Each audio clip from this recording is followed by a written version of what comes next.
Hello, je suis Carlotta. Bienvenue dans Product Marketing Stories, le podcast qui décrypte les méthodologies, partage des conseils et apprentissages concrets pour rendre compréhensible et accessible le product marketing. Avec Product Marketing Décrypte, je déconstruis pour vous le jargon et expressions courantes du product marketing pour les rendre compréhensibles. Cette série de mini-épisodes vous permet de vous former et d'apprendre les principes de base du product marketing pour monter en compétences et éviter les moments de malaise en réunion ou pendant une discussion entre collègues. Bref, cette discipline n'aura plus de secret pour vous. Et pour ceux qui baignent déjà dans le milieu, une petite piqûre de rappel, ça ne fait de mal à personne. C'est parti! Hello et bienvenue dans un nouvel épisode Décrypte. Aujourd'hui, je vous embarque dans le monde captivant du branding, ou autrement dit en français, de l'image de marque. Alors le branding, qu'est-ce que c'est? Et en quoi ça se différencie du positionnement? Le branding, c'est tout simplement l'art de personnifier une marque de manière à la rendre reconnaissable et incontournable.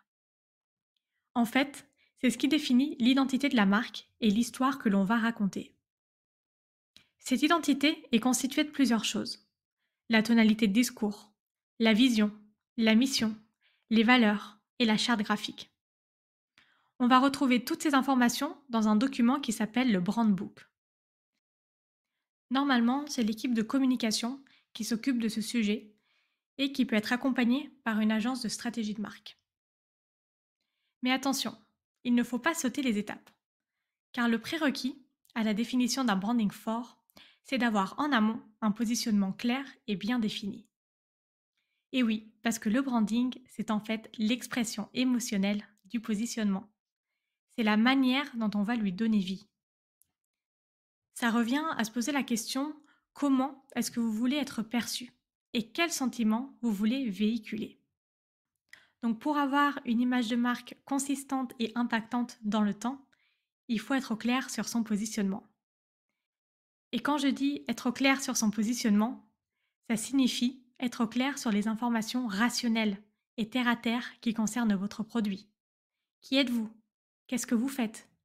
Pour qui vous le faites? Contre qui vous vous battez? En quoi vous êtes meilleur que les autres? Bref, on reprend ici les piliers du positionnement. Et c'est à nous, en tant que Product Marketing Manager, de partager toutes ces informations aux équipes de com pour qu'elles puissent construire ce fameux brand book en adéquation avec le positionnement. Prenons un exemple facile, celui d'Apple.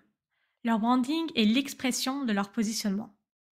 Le design de ces produits, jusqu'au packaging, en passant par leur campagne de communication, tout reflète les valeurs d'innovation technologique, d'élégance et de qualité premium. Il y a, de ce fait, une vraie consistance d'une image de marque épurée. Et de par l'expérience qu'Apple fait vivre à ses clients, la marque a réussi à créer un lien émotionnel fort avec eux. Ils se sentent faisant partie d'une communauté moderne, exclusive, portée sur l'avenir. De ce fait, avoir un produit Apple est aujourd'hui devenu un style de vie. Et c'est pour ça que tous ces éléments combinés ont permis à Apple de se positionner comme l'une des marques les plus puissantes et influentes au monde.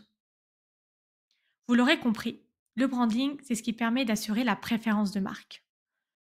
Plus vous aurez une image de marque forte, et plus vous générerez de la préférence de marque. Et c'est ça qui va faire qu'on va se souvenir de vous. Je vous partage un petit tips avant de vous laisser.